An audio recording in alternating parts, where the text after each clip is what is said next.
দক্ষিণী সিনেমার বড় তারকা রামচরণ মানেই যেন বক্স অফিসে ঝড় ওঠা আর ভক্তদের পাগল করা উন্মাদনা। কিন্তু তার নতুন সিনেমা পেত্নি ঘিরে এবার তৈরি হয়েছে এক অদ্ভুত জটিলতা, যা পুরো কাজকেই থামিয়ে দিয়েছে মাঝপথে। শোনা যাচ্ছে সিনেমার একটি আইটেম গানের নায়িকা নির্বাচন নিয়ে বাধা বিপত্তি।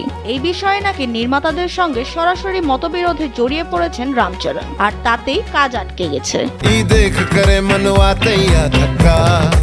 স্পোর্টস ড্রামা ঘরানার এই ছবিতে তার বিপরীতে আছেন জাহ্নবী কপুর, পরিচালনায় রয়েছেন বুচি বাবু সানা। ছবির চিকরি চিকরি আর রাই রাই রারা এই দুই গান ইতিমধ্যে দর্শকদের মুখে মুখে ঘুরছে। আগে ঠিক ছিল 26শে মার্চে সিনেমাটি মুক্তি পাবে, কিন্তু নানা জটিলতায় তা পিছিয়ে 30 এপ্রিল করা হয়। এখন আবার সেই তারিখ নিয়েও দেখা গিয়েছে অনিশ্চয়তা। শুটিং প্রায় শেষ হয়ে এলেও এখনো বাকি আছে একটি আইটেম গান আর কিছু ছোটখাটো প্যাচওয়ার্ক। আর এই আইটেম গান নিয়ে চলছে টানাপোড়েন। নির্মাতারা চান দক্ষিণী কোনো অভিনেত্রী, কিন্তু রামচরণ চাইছেন এমন একজন তারকা যিনি পুরো ভারতেই জনপ্রিয়, মানে একেবারে প্যান ইন্ডিয়া ফেস। তার মতে এতে সিনেমার ব্যবসা আরো বাড়বে।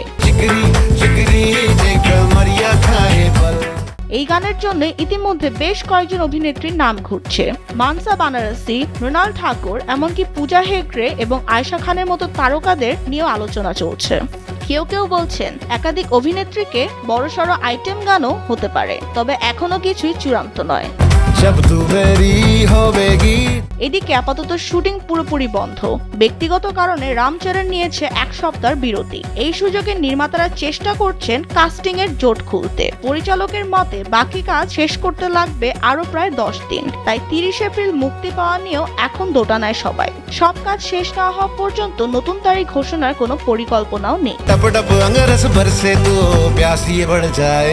80 দশকের অন্ধ্রপ্রদেশের গ্রামীণ পটভূমিতে তৈরি হচ্ছে পেদ্দির গল্প, যেখানে খেলাধুলার মাধ্যমে গ্রামের মানুষদের একত্রে করে এক শক্তিশালী শত্রুর বিরুদ্ধে দাঁড়ানোর কাহিনী দেখানো হবে। প্রায় 250 থেকে 300 কোটি রুপির বিশাল বাজেটের এই ছবিতে আরো দেখা যাবে শিবা রাজকুমার, জগপতি বাবু ও দিব্যেন্দু শর্মাকে। বিনোদন ডেস্ক, কালবেলা।